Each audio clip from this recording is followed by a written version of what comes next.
The destruction of the Yarmouk district in Damascus could be a visual metaphor for Syria's long and brutal war. The area is smashed up beyond belief, a panorama of wreckage, street after battered street. The neighborhood was the so-called Islamic State's last stronghold in the capital. The terror group overran the area in 2015, but the regime lost it in 2012 at the start of the rebellion. The last batch of militants were evacuated last week. It means that the capital, Damascus, after 7 years of fighting, is now under complete government control.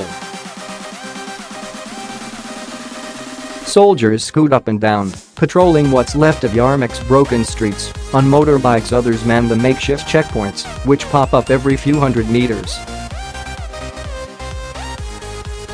Amidst the wreckage, dazed residents, many returning for the first time in years, sift through the rubble. The lucky ones manage to salvage a few possessions, but most can only stand and remember what their homes once looked like. One family shuffles out with a few bags of clothes. Another pulls a makeshift sled through the dust with a table and chair on top.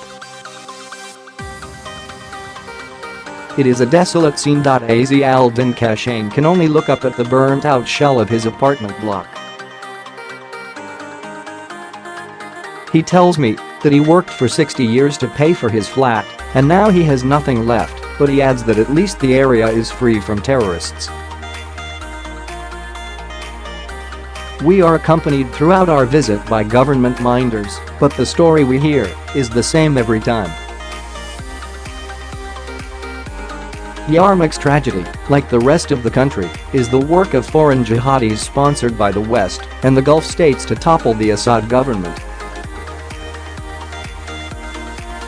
With the last rebel strongholds collapsing, there is a feeling, even amongst all this wreckage, that the war is winding down, but even if that transpires, the legacy of this conflict will last for years.